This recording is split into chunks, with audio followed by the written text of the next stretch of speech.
Alrighty y'all, welcome back to the shop. In today's video, I'm going to be building a grinding room to house all of my grinders that produce a large amount of dust and debris. In all of my previous shops, there was always an ongoing battle against metal dust building up on top of everything. Not only does this dust make the shop dirty, but it could also cause some accelerated wear on certain equipment components. This is one reason why I put clear plastic covers over my mills, my lathe, and my lasers. I will be building this grinding room in the back corner of my shop with a long wall of 12 feet and a short wall measuring 6¼ feet. The ceilings of my shop are 10 feet tall. The short wall length is limited due to the attic door in my ceiling. I could have gone longer than the 12-foot section, however, I feel like this 75 square foot space is more than enough for a grinding room. I'll be putting a fairly large door on the room so that I can move in more equipment in the future. My walls will have a single base plate and dual top plate. I won't bore y'all with the measurements since anything you do in your own shop will need to be custom. I cut up the lumber with my Hitachi miter saw on a DeWalt stand. I recently purchased this foldable portable DeWalt miter saw stand, and I gotta say it's one of the best things ever. No more working on the ground for me. To make my life easier framing up these walls, I purchased these aluminum 16-inch stud standoffs. Having two of them really sped up the process by reducing the need to take continual measurements. They also did a good job at holding everything flush and square when assembling. I built the small wall first since it was the easier of the two and wanted to hone my processes before attempting the larger wall. I found that standing on the aluminum stud guides ensured a flush mounted stud when drilling and screwing them in. Once I got these studs in, I added some mid-stud support stringers to this 10-foot wall for added rigidity. You'll see later in the video that I moved these around quite a bit after the fact to add mounting points for a pegboard. With a little wall built, I stood it up and got it out of the way. On the 12-foot wall, I installed my king studs for the door about 3 studs away from the wall. The doorway also got the standard dual top plate and 2 cripple studs above.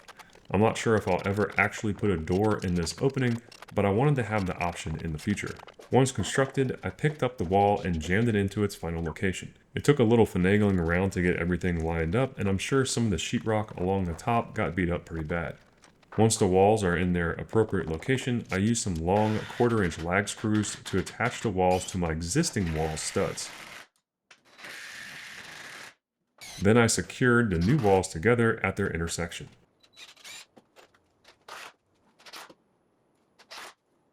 I took a break from the walls at this point and spliced into my garage light circuit to add these 2 fixtures.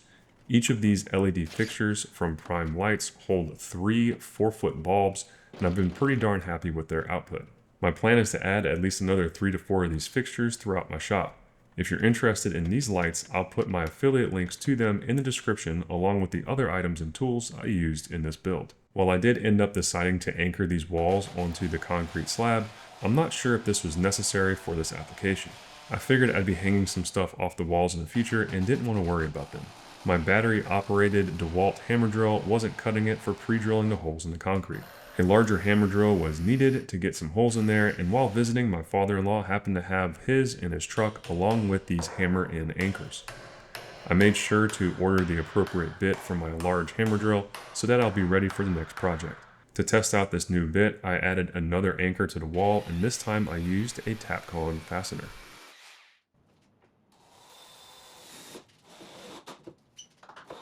With walls anchored, I used this cheap Harbor Freight Sawzall to remove the bottom plate across the door opening. This will give me a total door opening of 38 inches wide by 82½ inches tall. I went with a larger opening here in case I'm ever lucky enough to acquire a standalone surface grinder. Now it's time to put up some sheeting. I debated sheetrock on these walls, but decided to opt in for some OBS instead, due to the ease of installation and added strength when mounting stuff to it.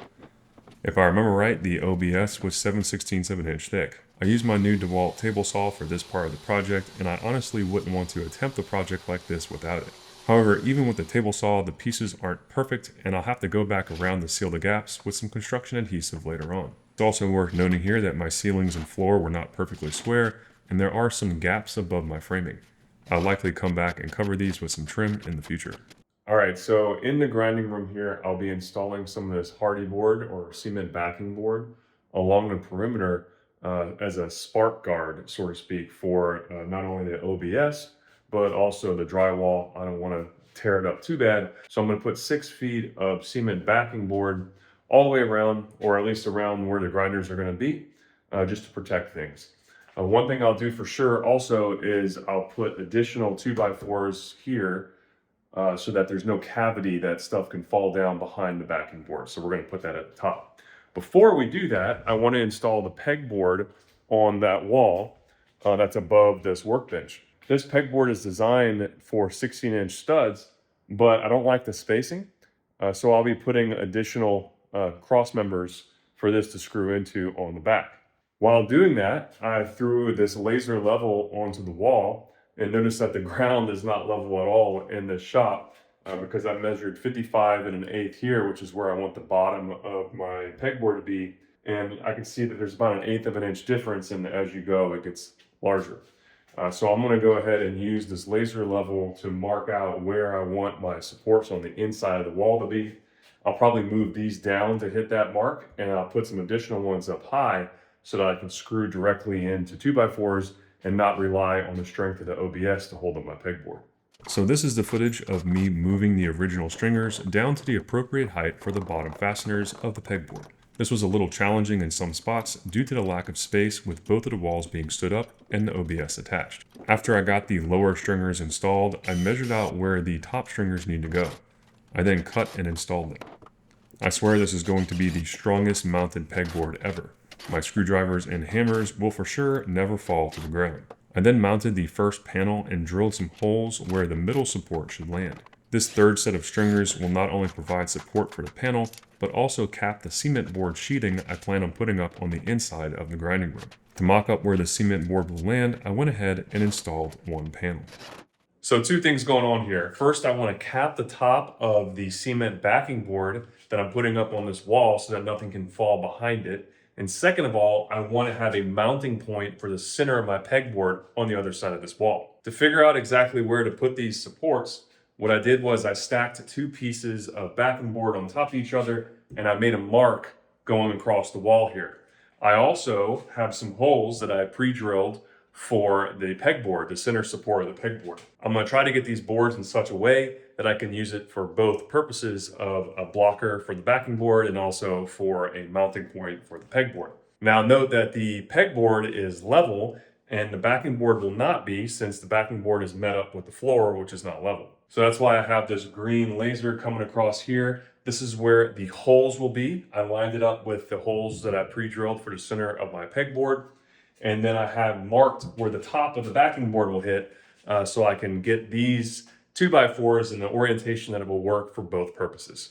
You can see here that these stringers will line up great with the pegboard holes being the bottom mark and the top of the cement backing board being the top mark.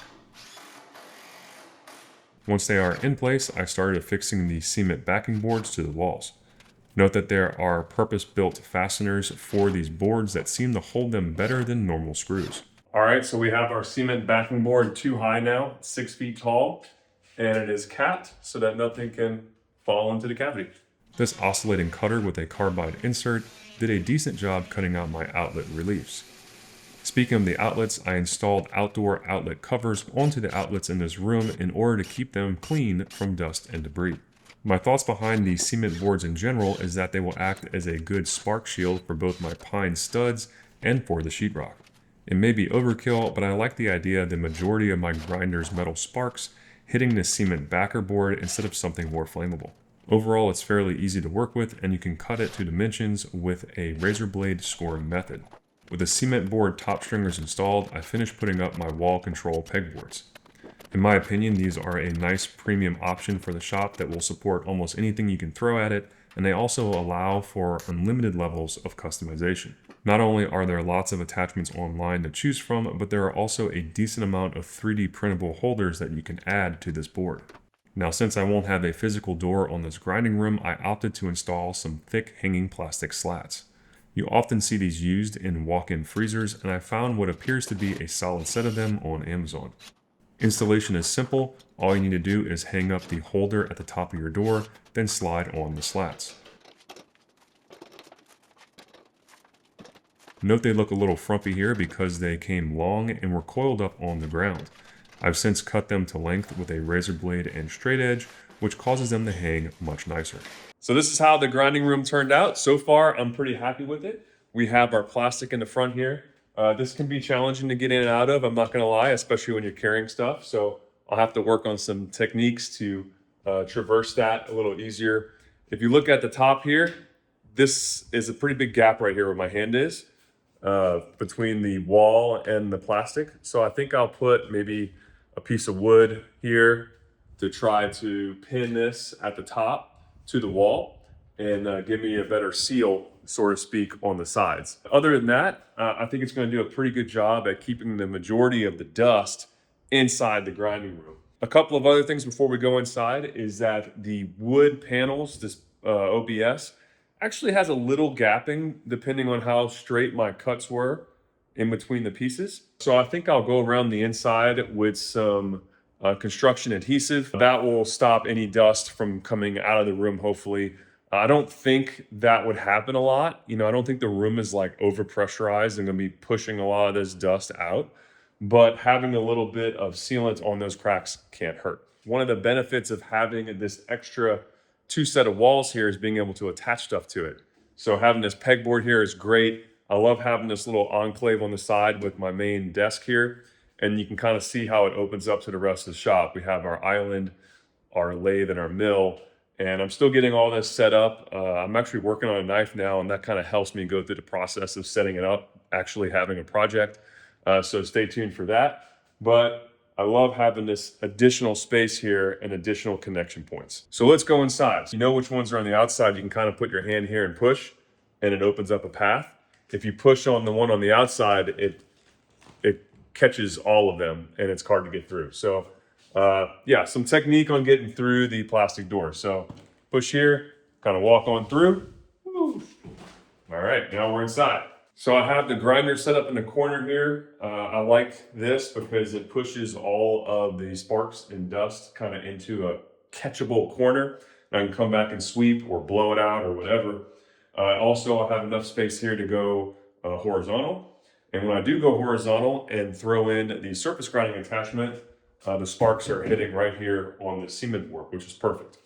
If you come around to the other side, I hung up my surface grinding attachment on this side. I feel like this is going to be the least dusty spot of this grinding room.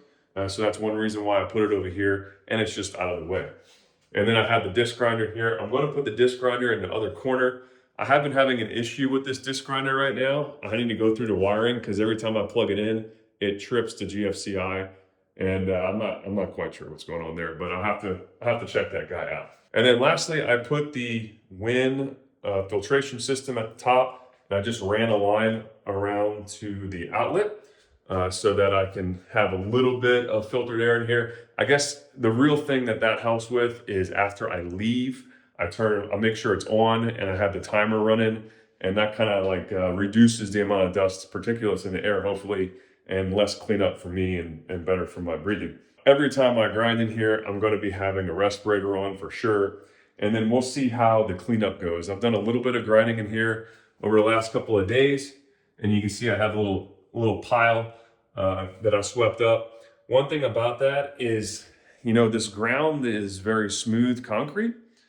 So I think I may need some mats, maybe those mats with holes in them, just so I'm not stepping in dust all the time, and then I can come back and shop back it up.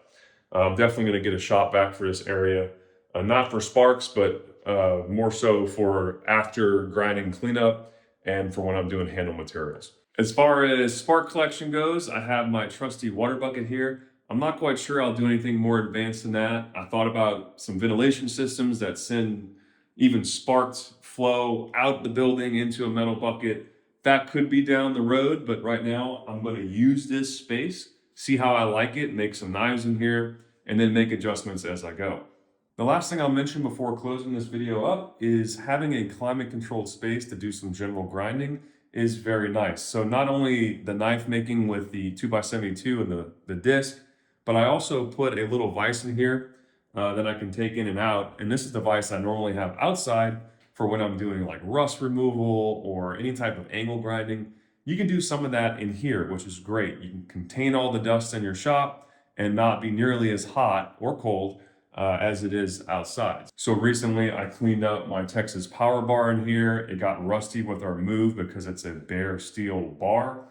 So I just put it in here and angle grinded away. And when I was done, I swept up the dust and it was great. I didn't have to go outside because it was really hot that day. And I was able to work at a reasonable height with an angle grinder inside my shop and not get the rest of it dusty. So one of the major advantages of having a space like this. If y'all have any recommendations on what I can do better with this grinding room or things that I can add, please drop them in the comment section below, and I'll catch y'all on the flip side.